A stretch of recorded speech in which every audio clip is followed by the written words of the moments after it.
good. Loud and clear. All right, I'm Jordan O'Hara. I'm the VP of Product at Esports One. Started out. It's been a long path, but previously at Esports One, wore a lot of different hats, from like running marketing to like just doing anything that was necessary, helping with fundraising, planning out the business side of the startup. But before esports, I started out in corporate IT. Started out my professional career working help desk, and then progressed to run a small help desk team.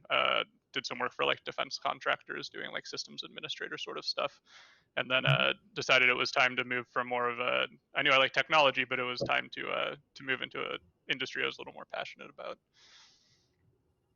Yeah, for me, I'm the VP of content. Basically worked in retail for a number of years while studying. Started a Bachelor of Legal Studies, then did a graduate certificate in Forensic Behavioral Science. So naturally, that transitioned to esports. No, I started watching esports in 2014, and from there, the more I watched it, the more I didn't want to work in basically insurance because it's kind of dry. So that was kind of how I got my start. But with the company, same as Jordan, startups, you wear a lot of hats. So I did a lot of the operation stuff, a lot of administration, setting up HR, working out how we're going to basically hire people, anything that is administration really. So it's kind of broad. And then slowly I worked with the social media team, and then I started doing marketing, and then I basically produced content because I'm quite a creative person. So it was where I kind of excelled the most, and then kind of moved up the chain, I guess. Makes sense. So you both work for the same company, Esports One. Jordan, can you tell us a little bit about Esports One? Sure thing. So Esports One is a stats and data startup, obviously in the esports space. We founded it almost 4 years ago at this point, which is pretty crazy to think about. I think it'll be 4 years in November. But from the moment we created the company, we kind of had a mission in mind. We knew that we wanted to use data, gameplay data, whether that's historical data or real-time data, to make watching esports like more fun and engaging, for fans. Didn't know exactly how we wanted to do that, when we started coming up with the idea for the company, but we knew that stats and data and like the real-time component of that, and like exposing it to fans while they're watching esports, while they're playing esports, would like be a major piece of the industry moving forward. So we built a variety of products, in the esports space to try and accomplish that, ranging from like Twitch extension that was pulling real-time data from the streamer whose channel it was running on, and like showing their viewers like exactly what's going on in the game they're playing, to Discord bots where your community can make predictions about what's going to happen in pro League of Legends matches. But as of the beginning of this year, the most exciting thing that we've done, most exciting product that we've launched, and really the future of the company moving forward, is E1 Fantasy, which is our fantasy League of Legends platform. And we're really taking a spin on it. Like, we don't want to just build another, DraftKings where you're paying $5 and you enter and you get like, you get a chance to win some money. We're building like a fantasy platform for gamers, that feels like you're playing a game. Starting out in League of Legends, working to expand to like all major esports titles. That's kind of the short of where we started out and where we are today. Okay. So how did you end up joining Esports One, Jonny? Oh, Jordan, sorry. Go to Jonny in a second. Yeah. Couple J's. It's a little much. Yeah. We that's a long story. But like I said earlier, I started out my career in corporate IT. I kind of had a mind for technology, and I like a passion for technology, but ended up finding that just kind of the day-to-day working in IT was pretty boring. After working in the industry for a few years and just largely doing the same thing every day, and it just kind of became a little depressing. Felt like I was a very small cog in a very big machine, with very little impact, working on something that I really didn't care about. So I started. This is kind of going on what Parks was saying earlier a little bit. He said like the hardest part is just like getting started, if I recall correctly. Like finding the thing you want to start on to get going in esports. And luckily that was the I just like jumped in. I was like, all right, I want to get in esports. I know I love gaming, I love technology, and I love competing. And I loved watching League of Legends esports at the time. That was the first esport that I was really became a fan of. So I started just trying things. I had done writing in the past, so I tried some journalism. Like Parks actually turned into a career. I didn't manage to turn that one into a career. Um, Tried some journalism. I tried, writing for other sites. I tried building my own site and contracting out to journalists. Tried out some Twitch streaming for a while. Did a bunch of things just trying to figure out like what I actually wanted to do in the space and like what I would find interesting. And then, long story short, after several failed experiments, which are important because you need to fail to figure out what you want to do and how to do it. Um, I decided, you know what, let's start an esports organization.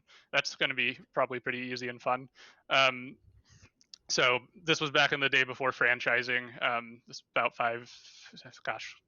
6 or 7 years ago now. So before League of Legends franchising and Overwatch franchising, it was a lot easier to create an amateur organization and get higher tier players. Long story short, over a year and a half, I built an amateur esports org. We signed a few sponsors, had some good semi-pro teams that were competing in different titles, and through that experience over like a year and a half or so, I really gained like a lot of knowledge and marketing and like building a community and growing social accounts and pitching to sponsors like what's my value and like how can I try and turn this into like raising money to run the company. And it was through doing that I gained the experience necessary that when I met Matthew Gunnan, the founder of Esports One, he was telling me about the idea.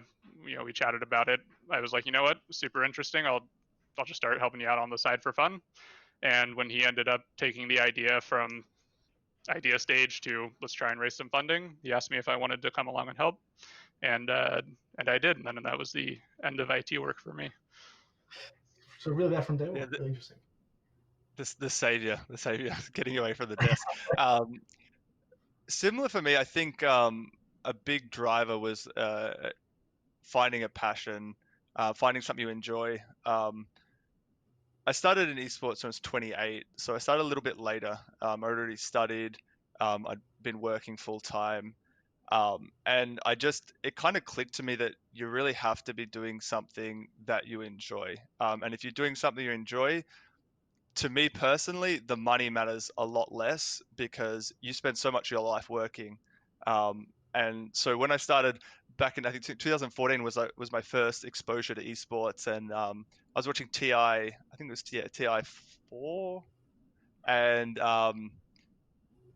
my friend showed me like a highlight video, and I don't even know what's going on, but the guy yelling and commentating was just so amazing that I was like, I could get into this. And so I started playing the game, playing with him. And then in Australia, there wasn't really any opportunity. Like even now, the esports market is tiny.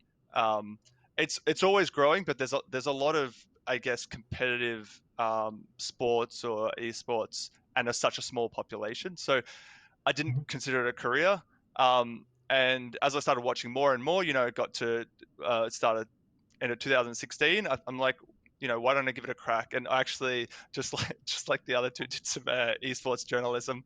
I'm terrible. I was awful. But it was for Navi. I don't know if you're familiar with that team. They're pretty big, but just writing some simple like guides and stuff like that. And I knew it really wasn't what I wanted to do, but the passion was there for the topic, and that was like a huge driver for me. And then I'm like, okay, what's my next step? How am I going to get into the industry? Obviously, like journalism's, I'm nowhere near as good as Parks. Parks really good, but I was reading other people's stuff. I'm like, this is not my specialty.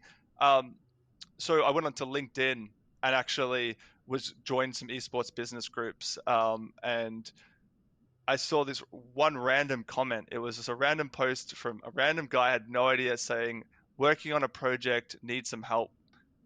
And so I just reached out, and it happened to be the founder of Esports One, very casually mentioned, and we started talking.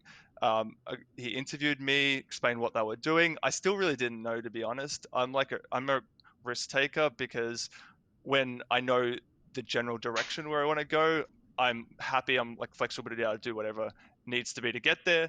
But yeah, spoke to him, basically told me the the idea, spoke to Jordan, and then next thing I knew, I was flying out to New York. And we basically were doing a trial period to see if we liked each other, where the situation was going to work, because we also had to live together. It was like the classic startup, and it was exactly what I wanted. Working every day. I didn't really know anything about startups. My skills were very broad. It wasn't what I studied, but I worked hard, and the passion was there, and that can really drive you to kind of succeed in any industry. So I kind of backed myself, and I think that's a good lesson. Like, no matter how down you get when you're applying for jobs, just continue to back yourself, because eventually something will pan through. Okay, makes sense. So you mentioned startup a few times now. What would you personally define as a startup business? So I guess when I first heard about startups, I just assumed it's like 2 or 3 people, they've got a bit of money, and then when they after they work for a year or two, it no longer becomes a startup. But now I see it as any company it's still relying on investor money. So yes, you may be bringing in money, but if to expand, you'd be taking on additional VC funding. The interesting thing about esports is that most of the companies in esports are startups. It's quite different to a lot of industries. As Parks was talking about, it's in its infancy. So even the teams themselves are technically startups. They're still getting backed by investors. There are teams that are revenue positive, but a lot of them are still trying to expand, and therefore taking in money. So I guess until you're like a self-sustaining business, and for looking, even when you're trying to grow and expand, if you've got the additional revenue to do that, I wouldn't consider you a startup. But if you're still taking money to kind of grow and improve your business, then I would consider a startup. So yeah, it's less about like team size. I think more about like your financial situation, because you can have some pretty decent sized teams in the startups. Like if you look at like some of the esports orgs, there's a lot of people working there. Okay, that makes sense. Interesting. So let's go back to you, Jordan. What's it like working at a startup compared to your more corporate experience? There's definitely a lot of differences, and whether or not, and I kind of took those differences for granted before, like when I was watching panels and seeing the moderators ask that question to other people. They always it's going to be very cliche. Everyone is going to respond saying what I'm about to say, but it's very true. Like when you're working for a corporate, like your generic kind of corporate job, you're going to feel like a very small cog in a big machine. You probably won't feel, especially if you're like in an entry level or like maybe mid-level job, you're not going to have a ton of autonomy. Your like role is going to be very, very, very defined. You're probably going to be largely doing the same things, over and over again, which for some people is great. Some people really like that. They like being able to kind of settle into a routine and do their work, and they know exactly what they need to do, and they can do it. They can just get better and better and better at doing that, and that's great. And then some people really don't like that. I fell into that latter category where I just started getting really bored, and feeling like I wasn't really growing personally, in that environment.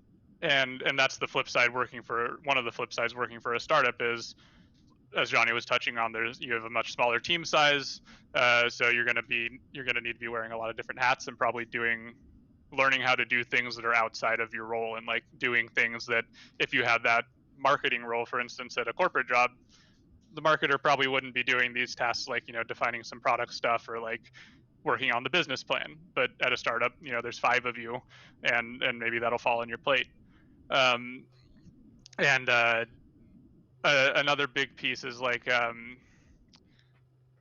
the aspect of, this isn't true for all corporate jobs, but many corporate jobs, probably most corporate jobs, have much more of a 9 to 5 mentality, where you can, you get to the office on time, and then you do your job, and it's less about, oh, did you get done everything you need to get done today? Okay, great, I'm done now. It's, you clock out at 5 and you get to go home and turn on the TV or whatnot, and kind of stop thinking about your job. Some people love that, some people don't like that. At a startup, it's not like, it's the opposite. And that's not necessarily a bad thing, but because again, smaller team size, there's usually a lot to get done. and you're having to be maybe more scrappy and ingenuitive in how you're figuring out how to get these things done, or like tackling challenges you personally haven't tackled before and having to learn new skills to do that. You're going to be thinking about the job a lot more outside of your strict working hours. You're going to be reading up on how to do something that you need to figure out for tomorrow in the evening, after your work day. Or so to me, those are the two big pieces. Is really the that 9 to 5 mentality and feeling like you have more impact at a startup. Mm-hmm. Yeah, It's really I agree. It's I'm sorry to interrupt. Yeah. For me, it's a lot more rewarding, but it's a lot more work. You tend to be at a startup, depending on how early you are. You tend to have some sort of shares, some equity in the company, and so therefore it becomes your baby. Even though obviously there's a founder, which is come up with the idea and CEO. Each of the staff is still, you're part of a family, so you're a working unit. So I feel like when I worked in corporate, like it's a very team-based environment. Yes, you have a task to do, but you have such a set route, and it's the similar formula, like Jordan was saying. With a startup, you don't really know what's ever next. You constantly have to be on your feet. You have to be extremely flexible, but you also look out for all the staff because you are one unit. You're not just separated into departments like at a corporate job. Also, to me, the growth, the personal growth in a startup is way quicker and a higher ceiling than that of a corporate job. Corporate job, obviously, you're being hired for a specific role. Startups, as Jordan said, you're going to be hired for something, but you end up touching a lot of different areas and impacting, and therefore you learn. So, for example, like I started with operations, but then I started to touch on marketing, social media, content creation. Now I do more like content management, and you're constantly learning. And there's no one there to tell you this is how to do this, this is how to do this, because even the CEO founder is going to be super busy. They're going to be learning a lot on their way, depending if they're a first-time founder or not. So you have to be willing to be super flexible. You have to be willing to learn, find out information for yourself. And you're not always going to get a pat on the back as well, because everyone's moving so quickly, working so hard. It's different. The project never finishes. It's a constant like growing thing because the business is the project itself. So it is really different. It is like sometimes I would be like, oh, I wish you could clock off at 5 o'clock. Never think about what what you messed up that day, or what work you have tomorrow, or what's planned for the next few months. Sometimes I miss that, but then I think back to the time that I was working in a corporate role, and I hated that. Like I hated that with a passion. I would rather work more hours in something that I'm passionate about because it doesn't feel like work. And I think that's the big differentiator. And so if you're going to work for a startup, make sure you believe in what you're building, you believe in the founder, you believe in the team. And I think that's the different. With a corporate job, you don't necessarily need to like your team. You can tolerate them, but at the end of the day, you can clock off. So I think that's the real big differentiator for me. It's really interesting. So carrying on from that, what was Esports One like when you started compared to now? What's that journey look like, Jordan? Man, That's all. It's hard to even think of where to start with that one. Hard to even think of where to start with that one because there's so many differences. I mean, like Jonny briefly mentioned earlier, like day one of Esports One. Well, first of all, it wasn't Esports One. Should I drop the juicy tip? Okay, day one it was Esports. A lot of people don't know this. We rebranded. That's fine. It's Esports One. Yes. Also, our colors were blue and orange rather than the neon green you've grown to come to love. So there's that. It was also 3 people. It was, like we mentioned, Matt Gunnan, the founder of Esports One, me and Jonny, and so the early days were very much like the first several months of the company. We're attending a startup accelerator, living out of a tiny apartment together, and the 3 of us in Manhattan, and just every single day going to work, working on business plan, working on figuring out what the company was going to be. It was much more it was even more scrappy. You know, it was trying to figure out like, okay, we had our mission, right? How do we want to solve that? You know, so it was a lot of ideation, which is a really fun part of a startup, right? When you get to be there and like, this is what we need to do, this is what we want to do. How do we do it? Like, we spent the first 6 to 8 months probably trying to figure out how do we want to solve the problem. And like I said earlier, we knew we wanted to use stats and data to make it more engaging. So at first, it was really just like iterating through a bunch of different ideas like quickly, and trying to see and then throwing something out into the world and seeing if it would stick. And that was a very interesting period, but also to a degree a little stressful, just because you didn't know exactly what you were going to do long term for the company yet. And now I think one of the key differences, outside of just over the years we've hired more people, we've built out an engineering team. Jonny runs his content team. Outside of building, adding staff to the company, I think one of the key differences is really being aligned and knowing what we're building. We're building fantasy League of Legends right now, and then we're going to bring fantasy esports to the world, to the rest of the game titles. That's our goal. And being able to kind of align the company all with that mission in mind, and have them all run forward towards the same goal is really cool. Yeah, sounds really interesting stuff. So, Jonny, you said you transitioned fairly recently. You've been working esports 2-3 years now, you said. How hard is it to break into esports as a quote-unquote normal person? You see a lot of people that get into esports now. They're a lot of the major orgs are founded by ex-players with hundreds of thousands of followers on Twitter. How hard is it for a regular person to get started?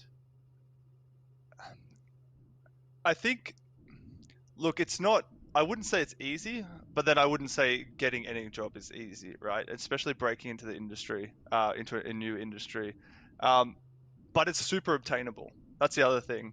A lot of it is about, your attitude. You've got to, first of all, you've got to be ready to be disappointed, because when you're applying for jobs, you might be applying for 1 month and get lucky, but most people apply for a few months. But to me, a big thing is, you don't have to be well known. You don't have to have a huge following on social media.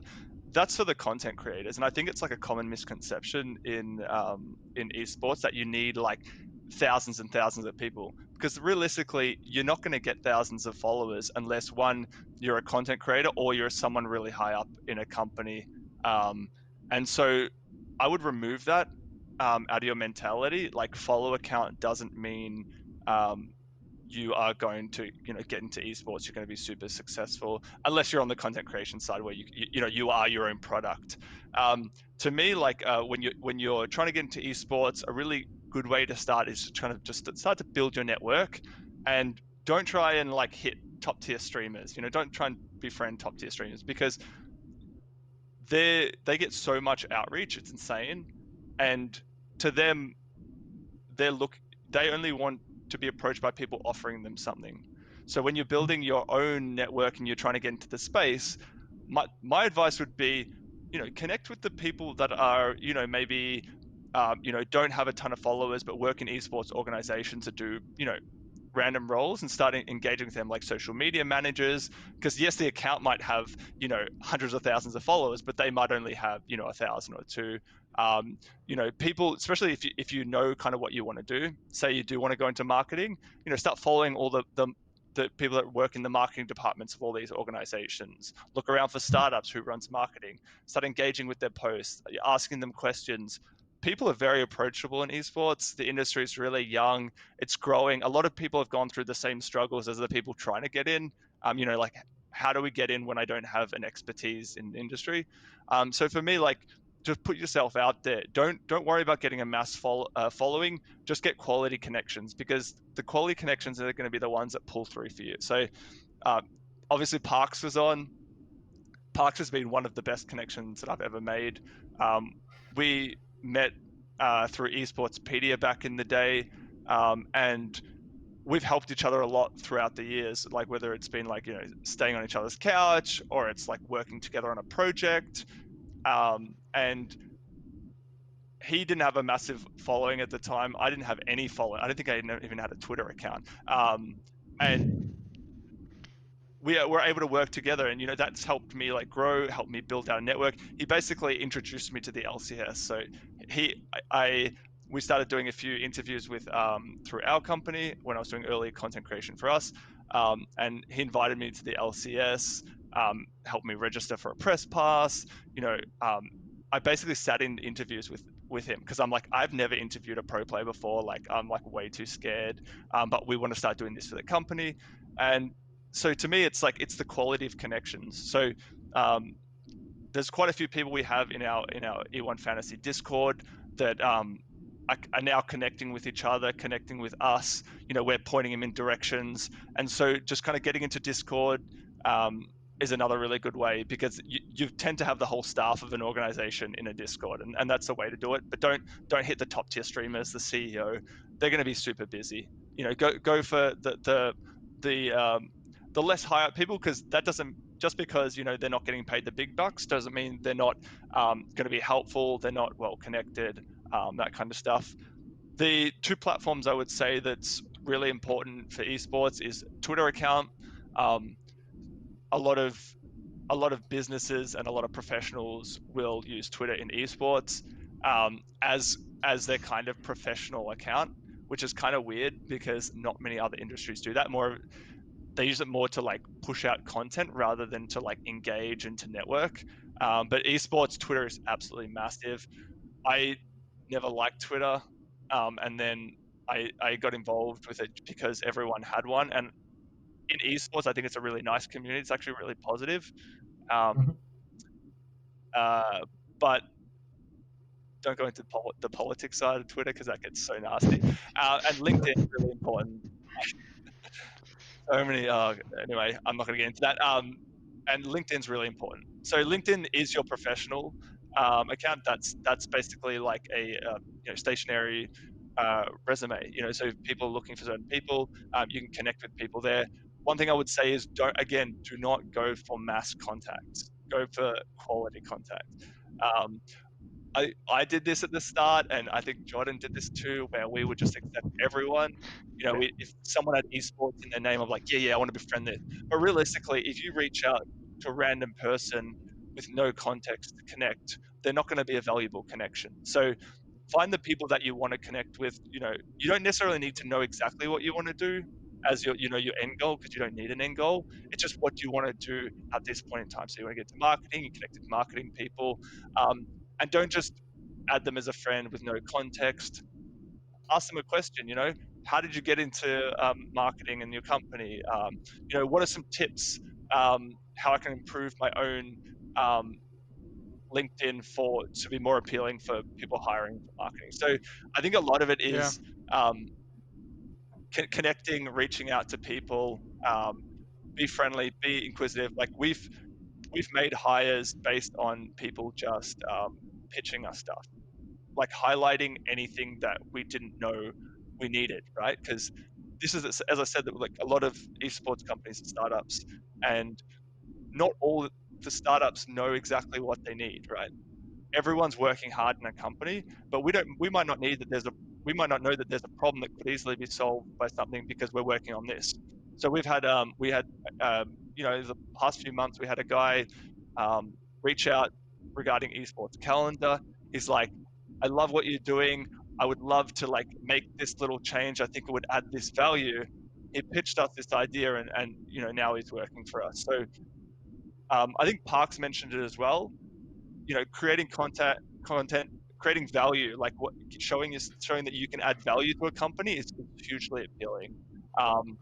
And maybe they might not reply, but you can't get down on that, because in the end, people are busy, and you have to respect that. You don't want to annoy them, but you can also be a little bit persistent, which is also fine. But just like, what value are going to bring to the space, what value are going to bring to the company, and that's kind of approach. And yeah, Twitter, LinkedIn, super important. And also one more thing, don't be scared to volunteer short term. And I say short term is because you don't want to get in the trap that you're volunteering for a company for 2 years, right? Volunteering is fine at the start. Jordan and I, we volunteered at Esports One for the first 8 months because the company didn't have, we just had funding. We had to hire engineers. We're expanding, and that's fine. And it paid off. Sometimes it doesn't, but you're always going to get experience from that point. The one trap I would say is don't volunteer for too long. You know, more than maybe like 6 months if it's like a really like kind of a casual basis job. You know, if you're only doing an hour or two a week, 6 months is fine. If it's really full time, only do a few months because in the end you may be missing opportunities elsewhere, and you want to keep progressing, you want to keep learning things, and so if they're not offering you that as well, that's another aspect. I kind of rambled a little bit, but I hope I got the points across. Thank you. No, I really appreciate giving insight. Supposed to build on that a little bit. Johnny mentioned a bit about like reaching out direct to company through Discord, pitching ideas. What else does Esports One do for hiring? I might let Jonny start out on this one just because he's actually been more involved in the hiring process than I have. Yeah, so we did a lot at the start. So Jordan and I did a lot of the hiring because he essentially made the best hire of the company. So I understand why you addressed him first. But no, I think there's a lot of different ways. A lot of companies will, find employees in a range of ways. For us, we will use sites like Hitmarker. Really good site to check out. They focus on esports. Always keep an eye out. You can look for remote positions as well. Don't be scared. Don't just like hone in on your local area. You know, it's nice to have a job that's local, but working remote honestly is the same as working not remote because everyone's technically remote at the moment. But we post through social media. Discord's a really good one because a lot of companies will really cherish their Discord members because they're so active to the community. They add a lot of value to the organization. Therefore, the organization wants to add a lot of value to them. So you often get like breaking news about the company, inside information, and you get to learn about hirings before everyone. And that to me is super valuable. Keep checking out LinkedIn. If there's companies that you like, follow them. I would say a lot of people that get into esports fall to the trap of just trying to get into your Riot Games, your Valve. They're great companies to get into, but they're also super competitive. So the more you expand your search, the more opportunities you'll have, right? You're only going to limit yourself by trying to get into the big publishers, which is not saying you don't have to still go for those jobs because you might get lucky, but there's a lot of really good companies out there. And honestly, if you, as in like Park said and I said before, if you see something with a company, if you go to us and you're like, hey, I think this would be really cool, or like, I'd write this type of article, I think would add so much value to your fantasy platform. That kind of stuff can get you in the door, and maybe it won't be a paid position, but maybe it will be enough to maybe help you build a network. Maybe you do that one article a week, but that's already a foot in the door because now you can put that on your resume. So little things do add up, and for us, word of mouth is another thing. I'll always take a recommendation at a high value, because especially in esports, there's a lot of people that can call themselves experts. Just because you know a game really well, it doesn't make you an expert. It just makes you a fan of the game. An expert would be someone that has had experience, and I don't even call myself an expert. I have a passion for esports. I'm good at what I do, but I'm not an esports expert. I think it's such a new industry. Calling someone an expert at this stage is quite it's a bit of an ego boost, I guess, and can be really misleading. Yeah, I think there's definitely people that can be, but like it's the old school. Like there's like 10 of them, 5 of them from old school gaming days. That's it. It's like the older generation of esports fans that have been around the whole time that haven't been jaded. Because if someone sends you a connection request on LinkedIn and it says esports expert in their bio, probably they're not an esports expert. I'm going bet. Say like you can 98% of the time. Yeah, you can actually decipher. You start talking to someone, they start giving you knowledge about the industry, they start talking about like the games, like that's when you know it's an expert. But I think there's a range of ways. So yeah, like social media, hit marker, and expand your search. And if there's something that you really want to do, you're passionate about, like content creation, like Park said, marketing plans, that kind of stuff. That's really good just to throw at a company. It may not stick, but it may get you an opportunity that you never knew you could get, or you may not knew existed until they knew they needed you. If that makes sense. Yeah. Question from the audience, real quickly. What sort of scope do people that's on? I'm assuming the person asked the questions in a math degree. What sort of scope do people that are doing math degrees or computer science in esports? What sort of jobs could they get other than game or software design or financial management? So, what jobs could they go for? Gosh, if you're doing computer science, especially math and computer science, if you're talking computer science, I would assume you've got like you can code, you got some programming tied in there. So anything software engineering, you say other than game software design though, I guess. It depends. There's definitely a lot of engineering to be done, work in esports to be done outside of specifically, building a game, right?